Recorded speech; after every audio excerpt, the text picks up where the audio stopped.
네, 반갑습니다. 네, 오붓한 캘리그라피. 네.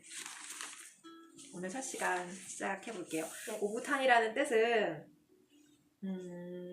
한글 뜻으로 생각했을 때, 알아봤을 때 홀가분하면서 아늑하고 정답다라는 뜻이라고 합니다. 그래서 우리가 붓을 하면서 붓을 가지고 오붓한 시간을 가져보자 해서 이 오붓한 캘리그라피라고 이름을 지었고요. 네.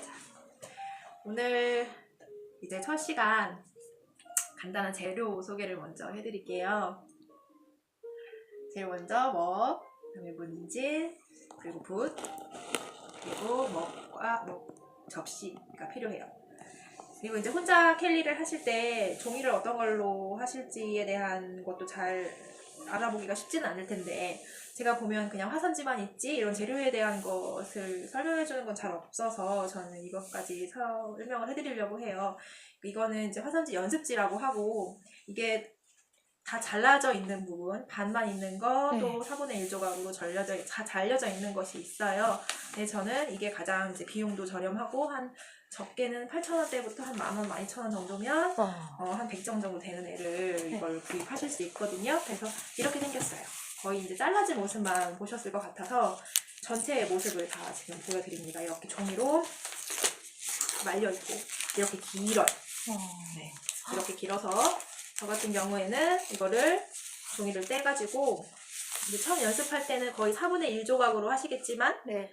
하시다 보면 좀 더 길게, 좀 크게 글씨를 쓰거나, 나중에 이제 먹그림 같은 거 할 때, 발목을 하실 때 더 큰 종이에다가 하시고 싶을 때에는 그때그때 맞게 종이를 잘라야 되기 때문에 저는 이거를 옷걸이에 걸어놓고, 벽에다 걸어놓고 씁니다. 그러면 이렇게 처음 왔을 때 이렇게 구깃구깃했던 부분들이 자연스럽게 펴지게 되거든요. 그래서 그렇게 쓰시면 되고요. 이렇게 되어 있는 종이를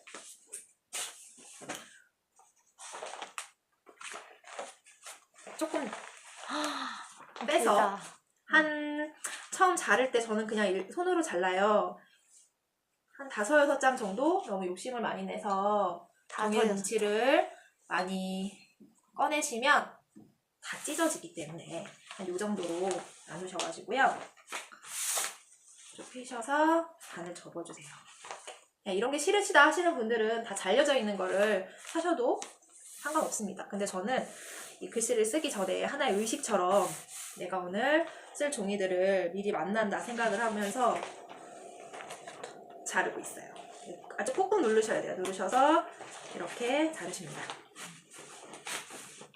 저 처음에는 막 그냥 찢어진 것도 많고 해서 시행착오를 많이 겪었어요. 그 결과 이제 한 5-6장 정도가 적당하고, 그리고 아주 꾹꾹 눌러줘야 된다는 것, 그런 것들을 여러분들에게 알려드리는 겁니다. 그래서 이게 지금 4분의 1 조각이죠. 이렇게 잘라서 오늘 연습할 것들을 미리 준비를 해 놓으신다고 생각을 하시면서 하시면 돼요. 이렇게 자르고 있을 때 또 기분이 좋잖아요. 네. 그래서 저도 수강생들이 이제 수업 전에 그날의 종이들을 조금씩 잘라놓으라고 하면 이렇게 딱 서서 경건한 그런 마음으로 종이를 자르십니다.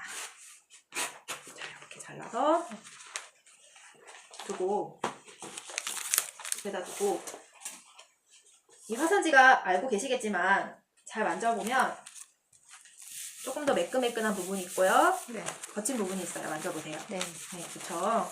그리고 잘 보시면 줄이 가 있어요. 네. 세로로 줄이 가 있어서 가로 글씨를 쓸 때는 이렇게 가로로 놓으시면 뭐 굳이 그렇게 맞출 필요는 없지만, 가로로 놓고 선이 가 있는 곳을 바라보면서 글씨를 쓰면 조금 더 정갈하게 글씨를 쓰는데 삐뚤삐뚤해지는 것들을 좀 막을 수가 있겠고, 또 세로로 글씨를 쓸 때는 우리가 세로로 글씨를 쓸 때도 있잖아요. 네. 그때 이제 그 방향들을 맞춰줄 수가 있겠죠. 네.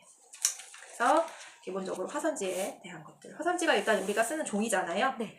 종이이기 때문에 이것에 대한 것들을 제일 먼저, 그리고 충분한 시간을 가지고 설명을 드린 거고요. 나머지는 이제 무기예요. 묵은 뭐 그냥 일반 서화용 무객을 쓰시면 되고요. 그 다음에 붓은 요즘에는 워낙 캘리그라피가 많이 나와서 그 캘리그라피용 붓이라고 하면은 이렇게 얇은 세필 정도가 많이 나와요. 겸호필, 저는 사용을 하고 있는 거예요. 그리고 문진. 문진으로 이렇게 밀으셔서 쓰시면 종이가 울지 않고 잘 쓰실 수가 있을 겁니다. 자, 이렇게 하면은 기본 글씨 쓸 준비는 됐고요. 또 지금 이 바닥에 깔판이라고 하거나 아니면 멍석이라고 검색을 하시면 이렇게 나와요. 깔판 또는 멍석. 어떤 거는 이렇게 돌돌돌 말게끔 되어 있는 게 있어요. 이렇게 쭉 긴 통으로 돼가지고 말려 있는 애들이 있거든요. 그런 애들도 있고 또 이렇게 천으로 된 것도 있고 색깔이 좀 이렇게 어두워야 먹이 묻어도 지저분해 보이지 않겠죠. 근데 그 돌돌 만다고 하는 그 멍석은 색깔이 약간 짙은 초록색이에요.